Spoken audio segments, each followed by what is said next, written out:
इस victory day parade को किस तरीके से देखते हैं? 2 साल के युद्ध के बाद लगातार 5वीं बार राष्ट्रपति चुने जाने के बाद एक बार फिर पुतिन इस परेड का हिस्सा है। रशिया की जो मिलिट्री पावर है वो विश्व को दिखा रहे हैं। अमेरिका को भी मैसेज दिया जा सकता है रशिया की तरफ से।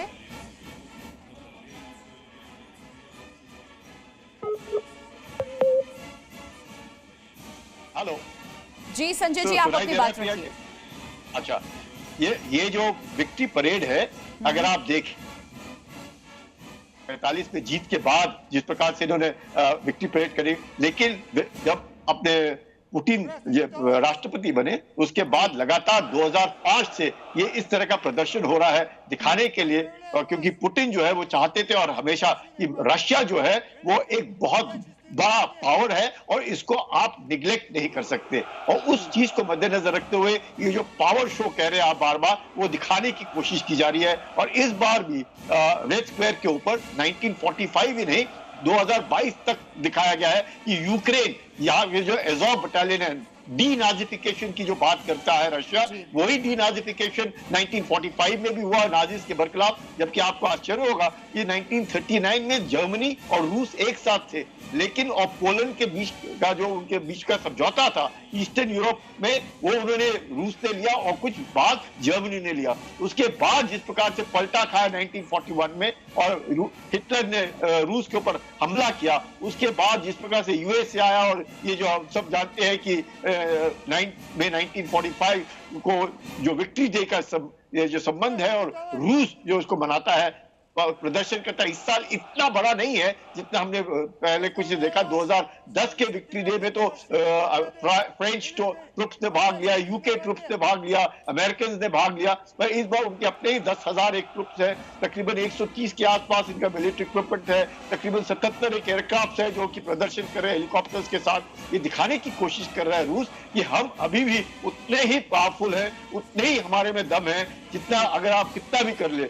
अमेरिका ने जरूर यूक्रेन को बहुत मदद की है, बिलियंस ऑफ डॉलर्स की मदद की है, लेकिन वो 10% की मदद, क्योंकि इनका खुद का डिफेंस बजट ही $900 बिलियन है, और $90 बिलियन भी अगर टोटल देते भी हैं उनको तो कोई खास फर्क नहीं पड़ा है, और उसके कारण रूस को बैकफुट पे जाना पड़ा। अब रूस दिखाना चाहता है पूरे विश्व को कि अब वो विक्ट्री जो है 1945 के बाद एक डीनाजिफिकेशन जो तब किया, अब भी उसी के लिए है, और यूक्रेन कितना भी कोशिश कर ले जीत नहीं सकता। जीत पुतिन की होगी, जीत रूस की होगी, और जीत रूस और यूरोप में जिस प्रकार से रूस का एक दबदबा है, वो दबदबा कायम करने की कोशिश कर रहे हैं पुतिन, और उसका पूरा प्रदर्शन हम लोगों को देखने को मिल रहा है। ठीक है अश्विनी, शिवाश जी मैं आपका रुख कर रही हूँ। जिस तरीके से पिछले 2 साल में हमने रूस का रवैया भी देखा है, और आज वो एक बार फिर से प्रदर्शन कर रहा है यहाँ पर, हर देश अपने सैन्य शक्ति को सामने रखता है, दिखाता है कि वो कितना सक्षम है, उसकी मिलिट्री कितनी ज्यादा आक्रामक है, फोर्सेस कितने हैं।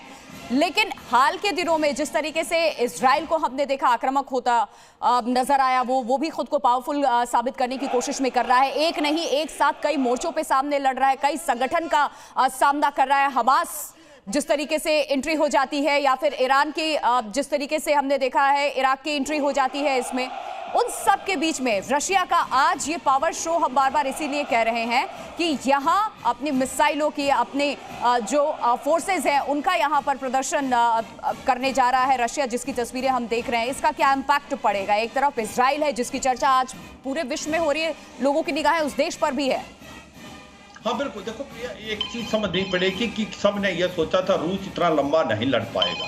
हाँ ये भी सच्चाई है, यूक्रेन जो है एक मिलिट्री पावर बहुत कमजोर है इसके मुकाबले रूस के, मगर वो यूक्रेन अभी तक टिकी हुई है। मगर ये भी समझना पड़ेगा यूक्रेन के साथ पूरी नेटो कंट्रीज हैं, अमेरिका है, मगर रूस जो है वो ऑलमोस्ट अकेला लड़ रहा है। उसको इनडायरेक्टली जो हेल्प कर रहा है वो नॉर्थ कोरिया कर रहा है, ईरान कर रहा है, और किसी हद तक चीन कर रहा है। हुआ क्या है कि जो सब ने सोचा था कि हो सकता है कि जो रूस है वो उसकी मिलिट्री पावर में कमजोरी आएगी, इंडस्ट्रियल पावर में कमजोरी आएगी इन 2 सालों में, ऐसा नहीं हुआ। वो पहले तो अपने हथियार बना पा रहा है खुद, और उसने 3 टाइम उसकी इंडस्ट्री काम करी। जो मिलिट्री इंडस्ट्रियल कॉम्प्लेक्स है वो 24/7 काम कर रहा है उसका। और दूसरा उसका क्या हुआ है कि उसका जो इकोनॉमी थी जिसको सोच रहे थे कि हिट करेगी वो नहीं हुई, बल्कि रूबल है वो और भी स्ट्रॉन्ग हो गया है डॉलर के मुकाबले।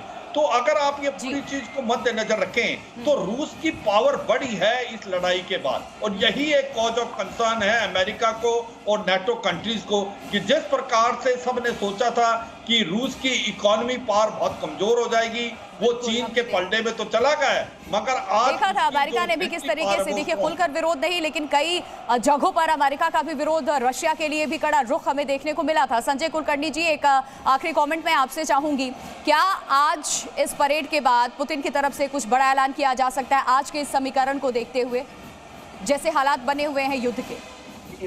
कि रूस ने दूसरे महायुद्ध में 270 लाख सैनिक गंवाए। उस 270 लाख सैनिक गंवाने के बाद रूस में हर एक परिवार है जिसने उसमें भाग लिया, वो जानता है क्या है। और आज की तारीख में जो पुतिन है वो दिखाना चाहते हैं रूस को कि भाई हम लोग बहुत शक्तिमान हैं, हम लोगों को कोई बिल्कुल रशिया उस वक्त भी ये मैसेज देने की कोशिश कर रहा था, अमेरिका के साथ भी तनातनी हुई थी, हमने देखा था किस तरीके से एक ऐसा मौका आया कि एक दूसरे के सामने खड़े हो गए। प्रणय, एक आखिरी कमेंट मैं आपसे चाहूंगी, आपके सोर्सेज क्या आप तक जानकारी पहुंचा रहे हैं इस परेड को लेकर के?